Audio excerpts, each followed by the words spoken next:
Hey, g'day tubers. So my name is Pete from the DIYPowerwalls community, and today I'm going to be testing two Tesla modules. Now they're 5.3 amp hour modules, brand new. They've been sitting around for a year without being charged or discharged. I've recently started charging and discharging them to test for this video, and we're going to run you through the process on what we can do to actually test one of these cells and see if it's worth the value of you buying it, or after you've bought it, how much it degrades. As the community has improved the way we test our cells, one of the biggest things we can do is, once we've built the packs, is to actually test them, and we use an iCharger. Well, I use an iCharger X6 to do that. I'm going to run you through that process. Now what that allows us to do is quantify the degradation of the cell over time, and I think that's a really good metric to know and understand when you're building a DIY Powerwall.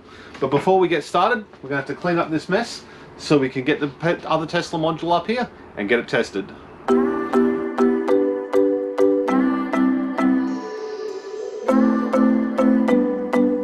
First of all, to test these modules, I had to remove the factory BMS and replace them with these new little units here. So these ones provided by Lithium Power. So now this one's for the earlier model of Tesla module. That one there is for the later model Tesla. And these are the later model Tesla modules, so I can't actually test this one, unfortunately. But the Tesla modules come with a little temperature sensor, and the boards themselves come with a temperature sensor and all the balance ports attached to them, nice and neat and tidy, so they're easy to access, and they're in the factory locations. It also got a little wiring diagram there that seems to be similar across all of the units. So we've got 1, 2, 3, 4, 5, 6 from right to left, with number 1 being the most negative and number 6 being the most positive. T1 and T2 are the temperature sensors across the top there. They're similar to a lot of them out there. Now this board is only $40 Australian. I think most of them are about $40 Australian, but you've got to pay the extra postage from overseas. So it actually, within Australia, it makes this very good value. So let's have a look at how we actually uninstall and reinstall them again. So the Tesla modules come with these little pins. Now that one's half out, and they just push in. So they're a little plastic pin, a little bulge at the end.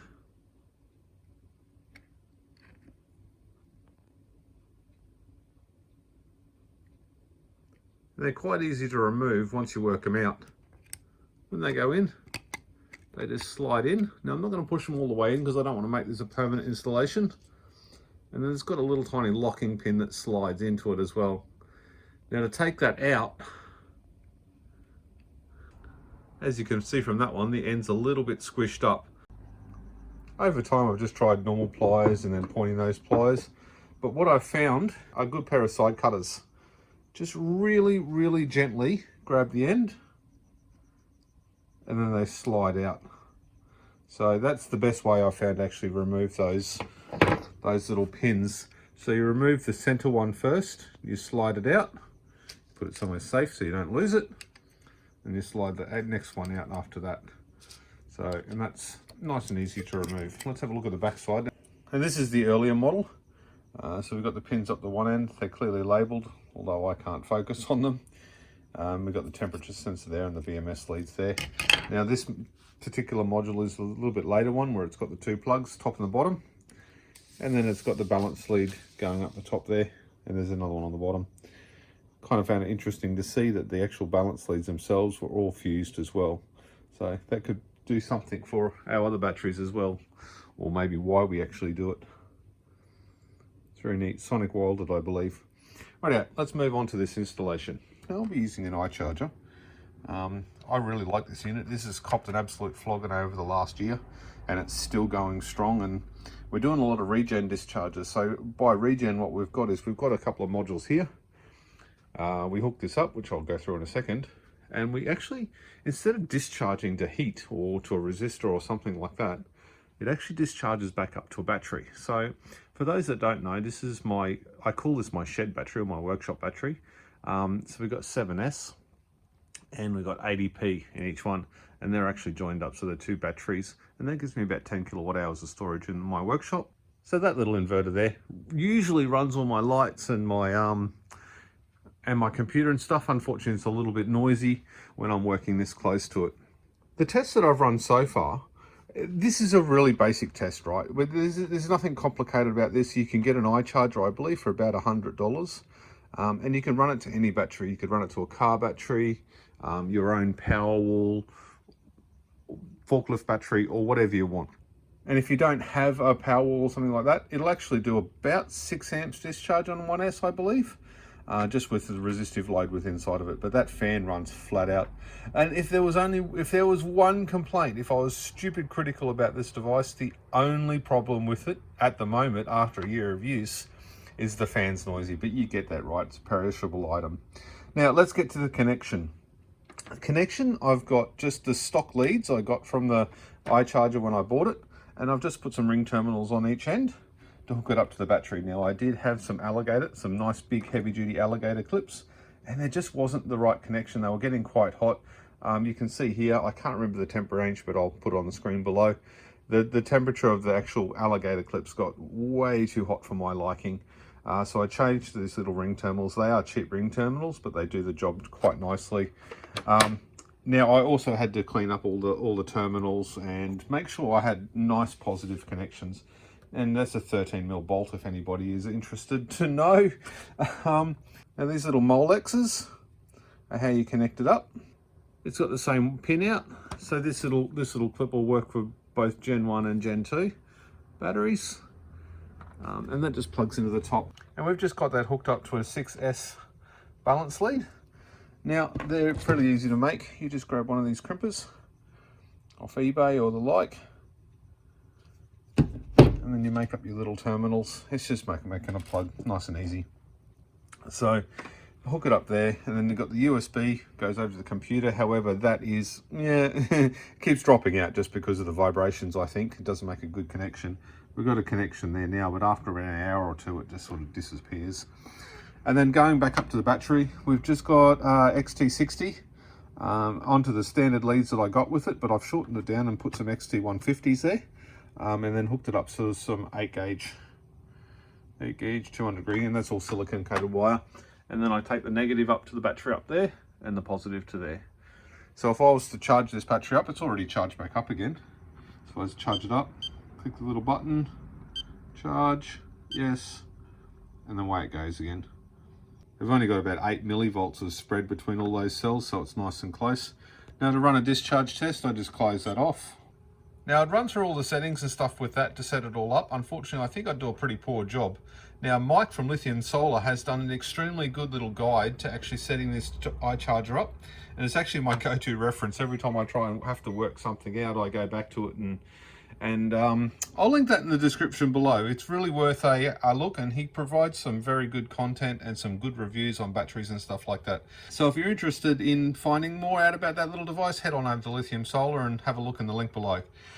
Now in hindsight, I probably should have run those cables to my BMS, to my shunt within here, but it was a bit too messy, so I just put it up to the battery. Unfortunately, that won't allow me to actually have a look at the shunt watts and amps and stuff like that. But I'll still have my shunt voltage. My state of charge will be inaccurate as it is now. And my battery there, I'll be able to see each cell and how charged and discharged they are. So let's get this started. We'll go to the little button on the side. The little button on the side there. We'll go down to discharge, and we're doing a regen discharge. Got a little button on the side. Yes. Confirm that we actually want to do a regen discharge.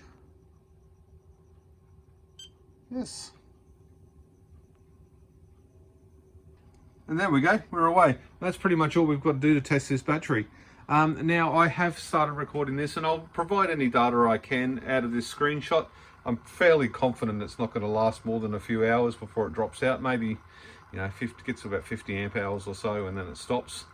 But what I've got recording there is I've got current, supply voltage, capacity, and temperature. So it shows you a few different metrics there, and it displays it in a nice graph. Anyway, tubers, I'll see you in a couple of hours. How about you leave a comment in the section below with what you think the capacity of this battery will be. Remembering it's a 5.3 kilowatt hour battery from new. I think it had about 40,000 Ks on the car when it came out. Let me know in the comments below. We'll be back soon. 4 hours later, and we're about halfway through. So the top right hand corner there, we've got 4 hours and 20 minutes. We've taken out 121 amp hours, 22 volts. Still taking out 27 amps. And the supply voltage is saying it's 27 under load. So up here on the screen, what have we got for the Batrium? Yeah, it's saying it's about 27.3 volts. So the battery's coming up nicely. I actually had to turn the lights on so the battery didn't overcharge, because what will actually happen is when this notices the pre-configured settings in here goes above the voltage I've set for that battery, it'll actually turn the regenerative discharge off and then drop back to the internal resistive discharge to finish the actual job. But that won't give me a very accurate setting. I want to sit at about 30 amps each time. So stick around, we haven't got much longer to go, and I'll show you the results shortly. Well, tubers, we are a couple of days later and I'm absolutely staggered with the results. We've got 223.9 amp hours from this battery, and we had an incredible 222 amp hours from this battery, point something. Now, considering when they're new, I think I did some maths on the old interwebs, and that puts those batteries at about 5 kilowatt hours of storage still. So I've got to say those babies are like new, and there could be some discrepancy in the way we're testing, the way Tesla tested, or whatever. So I'm pretty happy with those results. I'd be confident to say that those cells were practically brand new.